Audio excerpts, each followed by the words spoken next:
애플리케이션이 12번가라고 하는 시스템이 되겠습니다. 그리고 우리의 플랫폼은 이 구글 클라우드 플랫폼이 되겠습니다. 한번 잘 보여주시죠.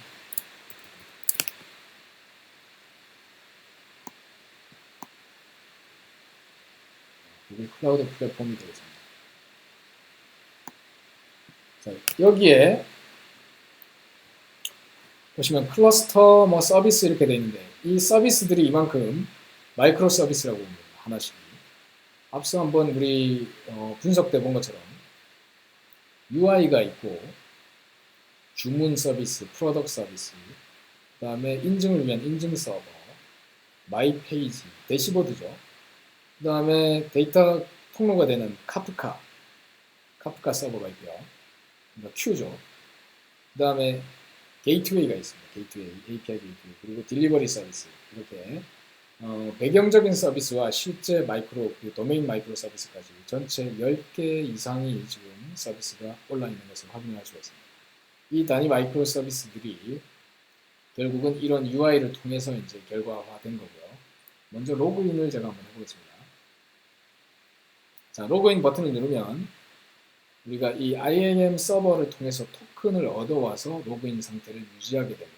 그래서 제가 로그인 버튼을 클릭하면 IAM이라고 하는 마이크로 서비스에 토큰 요청을 하게 되고 토큰이 요청이 된 결과가 있기 때문에 여기 유엔진이라고 하는 이 유저 인포메이션이 들어오고 이 브라우저의 로컬 스토리지 안에는 이 토큰 정보 문자열이 담겨져 있기 때문에 이 서버 쪽에 게이트웨이를 통해서 이러한 상품 정보라든지 이 개인의 여러 가지 정보를 얻어왔을 때 그 데이터의 API를 허용해주는 ACL 처리가 여기에 되어 있다고 보시면 되겠습니다. 자, 여기에 페이지 중에는 프로덕을 통해서 프로덕이라는 페이지에서 주문을 할 수가 있네요. 그래서 여기 마스크를 한번 주문해 보겠습니다. 마스크를 몇 개 주문해 보겠습니다. 자, 결제하기 클릭했습니다. 그러면 자, 제가 그 사이에 이러한 주문을 했는데 주문한 내역은 단위 마이크로 서비스에서 기본적으로 처리가 된 후에 지금 보시는 것 같이 지금 보시는 화면은 이벤트 스토어에 있는 수신된 이벤트들을 모니터링하는 화면인데요. 방금 제가 주문한 마스크가 주문이 된 사실을 알 수가 있습니다. 마스크가 주문되고요. 5개를 주문했고 가격이 나오고 이 사람이 주문했다는 사실을 이렇게 제이슨 덩어리로 카프카로 퍼블리시한 사실을 알 수가 있습니다. 이 퍼블리시한 것을 즉각 수신해서 다음 마이크로 서비스인 프로덕트 서비스가 상품의 여러 가지 정보 변경이 발생했다고 하는 사실을 프로덕트 체인지드라고 하는 이벤트로 다시 퍼블리시한 것을 알 수가 있는데 지금 5개만큼이 팔리고 나서 남은 프로덕트 스톡이 12개이다 라고 해서 그 바뀐 정보를 퍼블리시를 했고요.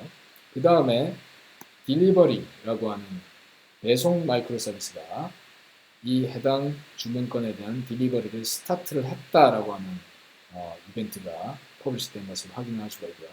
마지막으로 그 사이에 배송까지 완료했다라고 컴플리트까지 찍힌 것을 확인할 수가 있습니다. 자, 이러한 액션이 왔는데요. 제가 이러한 액션이 기본적으로 동작을 하는데 이 과정 중에 해당 마이크로 서비스 중에서 이 딜리버리 서비스에 대한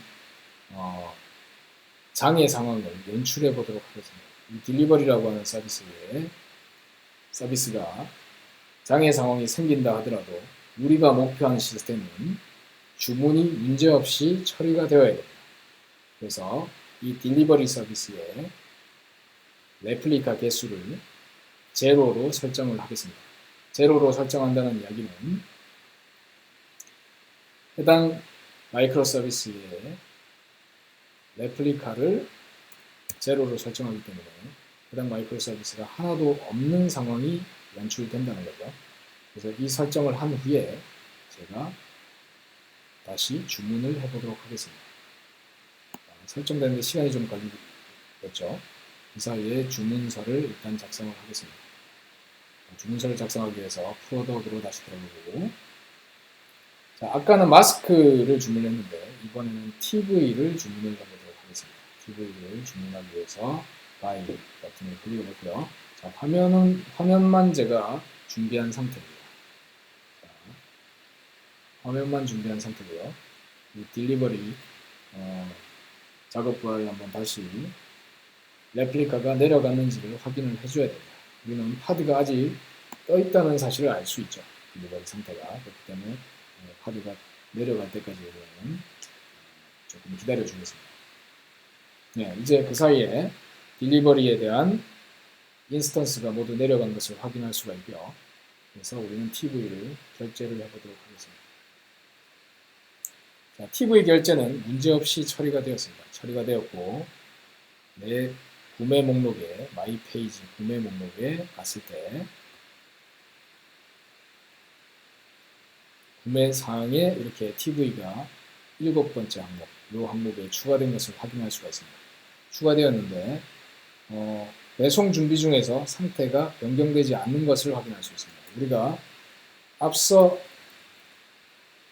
정상적으로 처리된 이벤트의 묶음을 보시면, 이벤트 퍼블리싱의 묶음을 보시면 주문이 들어온 상태에서 재고가 변경되고 딜리버리 서비스에 의해서 딜리버리 스타티드와 딜리버리 딜릿 컴플리티드라고 하는 이벤트가 호출이 된 것을 퍼블리시가 된 것을 확인할 수 있는데, 여기에서는 주문 서비스와 프로덕트 서비스만이 반응을 한 것을, 퍼블리시를 한 것을 알 수가 있습니다.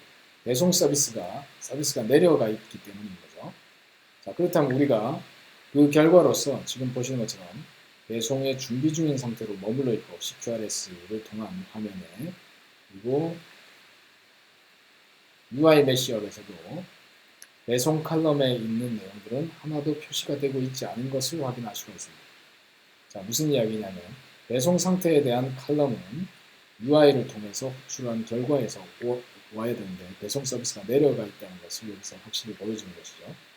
자, 우리가 그러면 이렇게 주문을 한 건을 했는데 또 다른 주문도 계속 누적해서 주문을 미리 해놓도록 하겠습니다.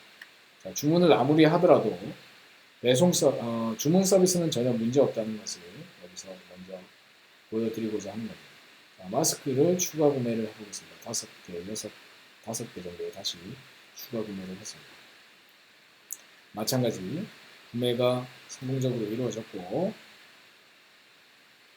마이페이지 CQRS 간 버전에서는 자, 마스크가 주문이 들어왔지만 배송 준비 중으로 머물러져 있는 것을 다시 확인할 수가 있고,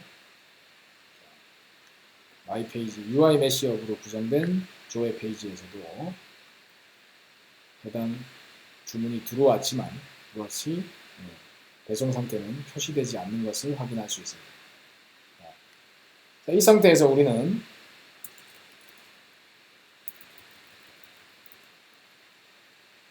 배송 서비스를 다시 기동해 주도록 하겠습니다. 배송 서비스를 다시 살려주는 방법은 간단하게 딜리버리에 가서 레플리카 수를 다시 늘려주도록 하겠습니다. 자, 여기에서 우리가 레플리카를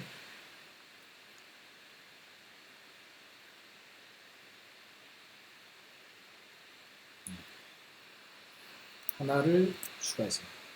자, 이 레플리카는 하나 이상이 당연히 될 수 있죠. 그랬을 때 배송 처리를 병렬로 처리하게 됩니다. 그래서 앞서 질문 중에 배송 처리를 할 때 큐에 쌓여 있는 것들에 대해서 어떻게 처리할 수 있냐라고 하면 레플리카를 많이 늘려주시면, 저 일감이 많이 몰려 있다 하더라도 레플리카가 여러 개이기 때문에 저런 것들 나눠서 분배해서 일을 처리할 수가 있습니다. 지금 해당 레플리카가 올라오는 데까지는 어느 정도 시간이 필요할 거라고 보이고요. 조금 기다려 보시면 딜리버리 서비스가 기동됨과 동시에 기존에 누적됐던 일들을 이렇게 빠짐없이 다시 처리하는 것을 확인할 수가 있습니다. 그래서 두 건에 대한 주문건에 대한 딜리버리 처리를 딜리버리 서비스가 잠시 내려가 있었지만 복구됨과 동시에 처리한 것을 확인할 수 있고, 그 결과로서 CQRS에 의한 마이 페이지에서도 이 배송의 상태가 같이 수집이 되어서 이 Materialized View에 배송의 상태를 수신해서 이런 대시보드가 반영된 것을 확인할 수 있고요. UI 메시업에서는 배송 서비스가 지금 제대로 올라왔기 때문에 배송 서비스에서 호출에 대한 결과까지 여기 출력이 될 것입니다. 출력이 안 되네요.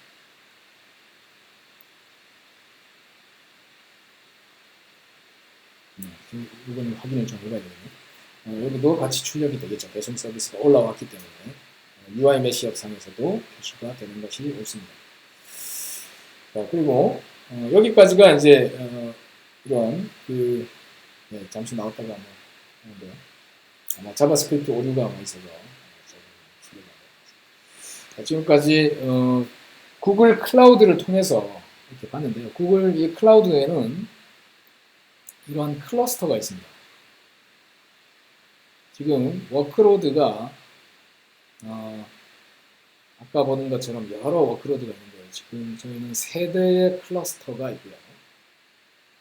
마스터는 구글에서 빌려주는 마스터 노드가 이 모든 것을 관리를 해주고 있습니다. 그걸 우리가 컨트롤 플레인이라고 하고 그 컨트롤 플레인에 의해서 이 클러스터 세대가 앞서 이 세대 이상의 그러니까 마이크로 서비스 개수가 레플리카까지 하면 전체 10개가 훨씬 넘습니다.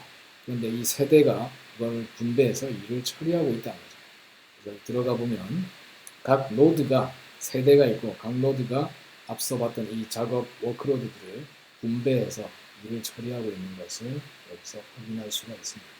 여기 각 노드가 이렇게 나오고 각 노드별 상태를 우리는 살펴볼 수 있고 이후에 이 노드를 나중에 노드 풀 자체를 확장을 하시면 우리가 전체 이 확장된 풀 내에서 리소스를 같이 공유해서 우리의 마이크로 서비스들이 전체적으로 확장될 수 있다 이렇게 보시면 되겠습니다. 자, 오늘 강의 내용은 여기까지가 되겠습니다. 중간에 질문 하나 있으셔서 질문 제가 답변 드리고 마치도록 하겠습니다. 여러 서비스에서 공통으로 사용하는 기능이 있다면 이게 이제 유틸리티 서비스를 이야기를 하시는 거죠.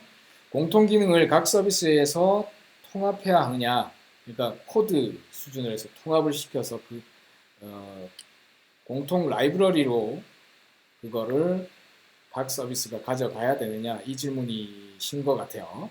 그래서 그렇게 할 거냐 아니면 서비스로 분리해서 사용해야 될까요? 그래서 이 공통 기능이 페일이 났을 때 각 서비스에 영향도가 줄 수 있기 때문에 두 번째 방법은 나쁘다라고 이렇게 표현을 하시는 것 같아요. 이 공통 기능이 페일 됐을 때 여러 서비스가 개별적으로 서비스할 수 있는 경우가 없는 경우를 기준으로 통합 여부를 구분하면 될까요? 이렇게 이제 말씀 주셨는데 아주 현실적인 상황이 항상 이런 건 생기겠죠. 공통 기능이 있다고 할 때 이게 시스템적인 기능인지 아니면 비즈니스적으로 사용되는 공통 기능인지가 일단 중요할 것 같습니다. 시스템적으로 예를 들면 사용하는 기능 중에서 현재 시간을 얻어온다든지 무슨 계산 로직이 있어가지고 알고리즘을 공통적으로 써야 된다든지 이런 것들은 공통 라이브러리의 형식으로 만들어서 쓰셔도 관계없습니다. 근데 MSA의 철학에서는 잘 그런 어프로치를 안 한다고 제가 말씀을 드렸죠. 안 한다고 한 게 그걸 쓰면 그걸 빌려다가 쓰는 마이크로 서비스들 입장에서 그걸 원래 처음에 만들었던 마이크로 서비스를 만든 그 팀에 의존도가 생긴다라는 거죠. 그렇기 때문에 마이크로 서비스는 빠르게 뭔가 새로운 기능을 빨리 탐색해가고 새로운 기능을 빨리빨리 추가하는 데 목표가 있기 때문에 그것이 이런 새로운 기능을 빨리빨리 추가하는 데 저해가 되는 순간일 때는 굳이 그것을 안 써도 된다고 판단하시면 될 것 같아요. 라이브러리로 공유하는 방법에 대해서는. 네, 두 번째, 지금 유틸리티 서비스에 대한 이야기를 주셨어요. 예를 들자면 IAM 같은 것도 유틸리티 서비스가 될 수 있습니다. 사용자 정보. 사용자 정보와 여기 아까 보시면 OAuth 인증을 처리하는 인증 처리는 항상 공통 서비스로 만들어야 되죠. 각 마이크로 서비스 모두 다 호출을 할 거예요. 그래서 이 사람의 인증 정보, 여러 가지 사용자 유저의 여러 가지 속성 정보를 그 마이크로 서비스로 호출해서 이게 프론트에서도 호출할 수 있고 여러 마이크로 서비스에서 어떤 유틸리티 성격으로 호출을 할 수가 있죠. 그거는 인증이라고 하는 정보를 제공해줘야 되기 때문에 공통 서비스로 우리가 서비스를 만들어야 되는 케이스에 해당합니다. 근데 여기서 이야기하는 우리가 공통 서비스를 만들지 않고 가능한 각자가 자기의 로컬 데이터베이스에다가 그냥 만들어서 써라고 하는 관점은 그 데이터의 원천적인 변화가 상대적으로 적은 경우에 읽기가 자주 벌어지고 하는 경우에는 아까 주문 서비스에서 보면 지금 현재의 그 배송의 상태를 내가 내 데이터베이스 테이블에 그냥 저장을 해버리죠. 배송 서비스를 호출해서 갖고 오는 게 아니라 배송의 상태를 얻기 위해서 배송 서비스를 호출하는 게 아니라 주문 서비스가 그냥 배송의 상태를 그냥 바로 갖고 와서 읽기를 바로 해버립니다. 자기 로컬 데이터베이스에서. 그거는 상대적으로 배송의 상태라고 하는 게 어떤 유저의 상태처럼 변화가 많이 생기는 게 아니라 이벤트가 해봐야 상태 전이가 그렇게 많지 않은 경우에는 그냥 디노멀라이제이션 한다는 거죠. 그런데 지금처럼 뭐 그 어떤 인증 정보라든지 특화된 딱 그 사용자 정보에 대해 가지고 유일해야 되는 정보가 있겠죠. 그런 기능에 대해서는 그거는 유틸리티 서비스를 만드셔도 상관이 없습니다. 이건 케이스 바이 케이스거든요. 그래서 이게 지금 대답을 그 케이스가 없으면 제가 설명드리기는 좀 애매한데 종합을 하자면 기능성에 대한 공통화는 그 기능에 대한 그 라이브러리에 대한 구현을 라이브러리를 가져다가 이렇게 쓰는 디펜던시는 하지 않는다라고 제가 정리를 드리고 싶고, 그리고 그 공통 기능에 대한 리퀘스트 리스폰스 방식의 호출이 성능 저하를 요구하는 경우에, 그리고 지금 페일 되었을 때 에러 서비스에 그 장애 전파가 되는 경우는 최소화시켜야 된다고 했습니다. 그렇지만 인증과 관련돼서 정보를 바로 얻어야 되는 경우에는 그런 경우는 만들어 놓으셔야 돼요. 왜냐하면 곧바로 데이터를 얻어와야 되기 때문에 그렇습니다. 그런 경우에는 그 성능에 문제가 없도록 캐시를 앞에다가 꼭 두셔야 됩니다. 그렇지 않은 경우에 일반적인 트랜잭션에 관여되는 롱 트랜잭션에 관여된 쓰기에 대한 마이크로 서비스들은 제가 말씀드렸다시피 별도 저장소로 각자가 중복해서 데이터 구조를 만들어서 적재하시는 것이 옳다, 이렇게 정리를 드리겠습니다. 혹시 또 다른 질문 있으실까요? 질문이 없으시면 강의 내용은 여기까지